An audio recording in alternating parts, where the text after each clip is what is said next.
यहाँ 75वां यौम आज़ादी का खुशी मनाने के लिए एक साथ जमा हुए हैं। हमें ये भी जानना बहुत जरूरी है। हम लोग भी ये कहते हैं कि आज 15 अगस्त का दिन है, ये यौम आज़ादी का दिन है, आज भारत स्वाधीन का दिन है। इसको हमें बहुत जानना भी बहुत जरूरी है। ये आज़ादी क्या है, ये भारत स्वाधीन क्या है, हम लोग इसको भी अच्छी तरह जहन लाना चाहिए। क्योंकि जब हम भारतवासी हैं, जब हम हिंदुस्तान का रहने वाले हैं, तो हर हिंदुस्तानियों को ये बात जानना बहुत जरूरी है कि हम किस देश में रहते हैं और ये देश हमें कहाँ से मिला है, और ये आज़ादी की जो खुशी हमें नसीब हुई है ये किसकी बदौलत है। ये आज़ादी और ये जो स्वाधीन है इसको हम जानते हैं। अगर जैसे कोई इंसान किसी की क़ैद में हो, कोई इंसान किसी की जेल में हो, या कोई इंसान बादशाह की गुलामी में हो, जिस दिन कोई इंसान जेल से या कैद खाने से रिहा हो जाते हैं, उस वक्त उस दिन को आज़ादी कहा जाता है। तो हमारी ये भारत एक दिन हमारा था, तो बीच में अंग्रेजों ने हमसे छीना था। वो छीनने की बात 200 साल तक इस भारत में उन लोगों ने हुकूमत की है। लेकिन ये 15 अगस्त के दिन, 15 अगस्त यानी अगस्त महीना में 14 अगस्त को रात 12 बजे की बाद ये हिंदुस्तान अंग्रेजों के हाथों से आजादी मिली है। इसलिए हर भारतवासी 15 अगस्त के दिन ये लोग यौम आजादी की खुशी में ये भारत की झंडा, ये तिरंगा लहराते हैं। आप लोग जानते होंगे ये तिरंगा भारत की पूर्व से पश्चिम तक, उत्तर से दक्षिण तक, हर कोने कोने हर भारतवासियों इस तिरंगा उठाते हैं और ये खुशियां मनाते हैं और ये घी नारा लगाते हैं, जिसका नारा भारत जिंदाबाद। ये भारत जिंदाबाद का नारा हम लगाते हैं।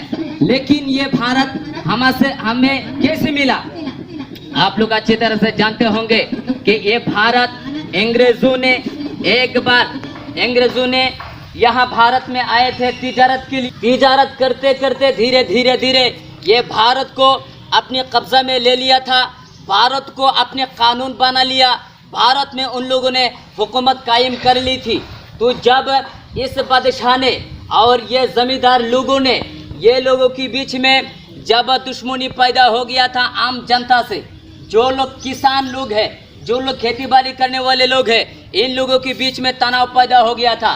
तो किसान और जमींदार दोनों के बीच में ये तनाव पैदा होने की बात अंग्रेजों ने ये फायदा उठाया है कि अंग्रेजों ने इस जमींदारों के हाथों से हमारी भारत से बहुत बड़ी बड़ी कीमती चीज़ें उन लोगों ने यहाँ से लेकर उस इंग्लैंड में लेके गया था, और वहाँ कुछ कारखानों में कुछ कारीगरों ने हमारी चीज़ों को वहाँ दूसरी शक्ल में कुछ बनवाकर हिंदुस्तान की हाथों में बेचा करता था। इसी वजह से धीरे धीरे भारत खोखला हो गया जा रहा था।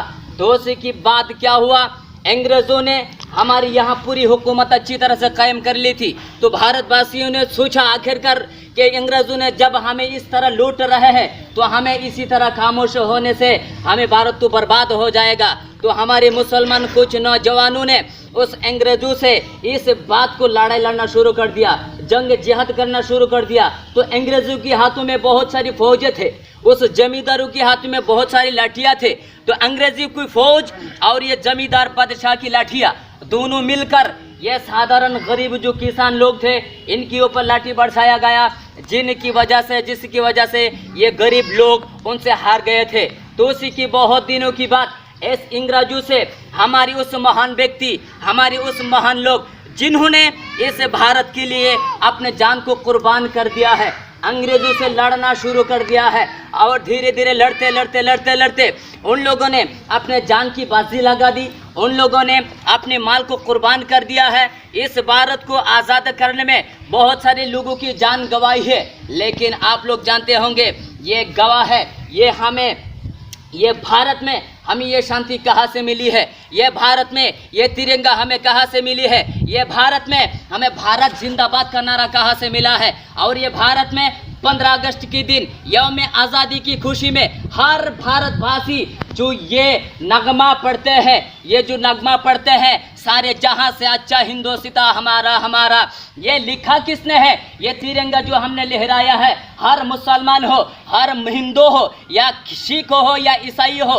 हर धर्म के लोग ये 15 अगस्त के दिन तिरंगा लहराते हैं। लेकिन ये बात जानना हमें बहुत ज़रूरी है, ये तिरंगा हमें मिला कहाँ से? ये तिरंगा की डिज़ाइन बनाया किसने है? ये तिरंगा की ये साइज किसने बनाया है? हम ये मैसेज देना चाहते हैं तमाम भारतवासियों को, ये तिरंगा का डिज़ाइन, ये तिरंगा का कलर हमारी एक मुसलमान औरत ने बनाया है, जिनका नाम सुरैया तैयबा जी है।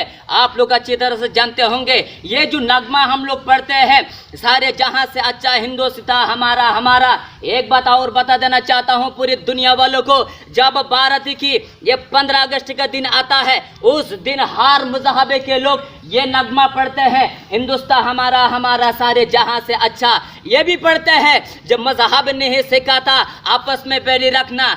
जिस वक्त, जिस दिन, जिस टाइम से ये 15 अगस्त मुकम्मल हो जाते हैं, तिरंगा लहराना बंद हो जाते हैं, उसके बाद हिंदू मुसलमान करना शुरू कर देते हैं, आपस में दुश्मनी पैदा करना शुरू कर देते हैं, हिंदू मुसलमानों के बीच में लड़ाई पैदा कर देते हैं। आखिर हिंदुस्तान को क्या हो गया है? इसलिए हमें चाहिए कि इस भारत को, हिंदू हो या मुसलमान हो, सिख हो या ईसाई हो, कोई मजहब का लोगो हो, हम एक ही प्लेटफॉर्म में रहकर इस हिंदुस्तान को आगे बढ़ा के लेके जाना चाहते हैं। जिस तरह आज ये तिरंगा, जिस तरह ये हमें सर की ऊपर हम लोगों ने उठाया है, इसी तरह कयामत तक इस भारत की ये झंडा हम ऊपर लहराते जाएंगे, हम सर की ऊपर बुलंद करते जाएंगे।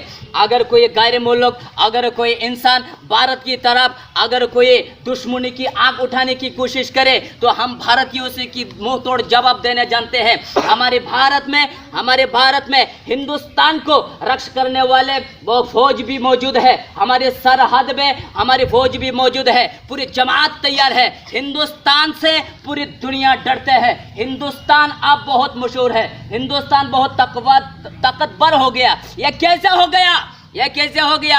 ये इसीलिए हुआ कि हिंदू मुसलमान, सिख वो ईसाया आपस में भाई भाई है। इन लोगों ने अपने खून को बहाया है, इन लोगों ने अपने जान को कुर्बान कर दिया है। तब हिंदू मुसलमान की कोई बंटवारा नहीं था। लेकिन अब ये ज़माना आ गया है कि हिंदू लोगों ने, कुछ कट्टरपंथी लोगों ने सिखों को बाहर करने की कोशिश करता है, क्रिश्चियन यहूदियों को बाहर करने की कोशिश करता है, मुसलमानों को यहाँ से बेघर करने की कोशिश करता है। लेकिन हम ये मैसेज देना चाहते हैं, हिंदुस्तान जब आज़ाद हुए हैं, हम सब मजहबी के लोगों ने खून बहाया है, हम सब मुसलमानों ने, हम सब मजहबी के लोगों ने अपने जाने गवाई है, कुर्बानी दी है। लेकिन ये हिंदुस्तान हमारा है, ये हिंदुस्तान हिंदू का भी है, ये हिंदुस्तान मुसलमानों का भी है, ये हिंदुस्तान ईसाइयों का भी है, ये हिंदुस्तान सिख का भी है, ये हिंदुस्तान सब का है। लेकिन ये हिंदुस्तान हमें किसी भी तरह से एक ही प्लेटफॉर्म पे रहकर हमें इसको आगे बढ़ा के लेके जाना चाहिए। यही मैसेज आप लोगों के सामने में बता दिया। इसीलिए हम लोग बीच में कोई हिंदू मुसलमान के तनाव पैदा नहीं करना चाहिए, हिंदू मुसलमानों के बीच में लड़ाई पैदा नहीं करना चाहिए। हम सब हिंदुस्तानी हैं, हम हिंदुस्तान में रहेंगे, हिंदुस्तान में मरेंगे, हम हिंदुस्तान को जिंदा रखेंगे, हम हिंदुस्तान को सारी दुनिया से ऊपर उठा के लेके जाएंगे। हमारी सभी की दिल में यही तमन्ना होना चाहिए, हिंदुस्तान सारी दुनिया से आगे हो, हिंदुस्तान सब दुनिया से, सब मुल्क से सरबुलंद हो, हिंदुस्तान हमारा हो, हिंदुस्तान में कानून हमारी चले, हिंदुस्तान में ये हुकूमत हमारी चले, हिंदुस्तान में हम सुकून से सांस ले।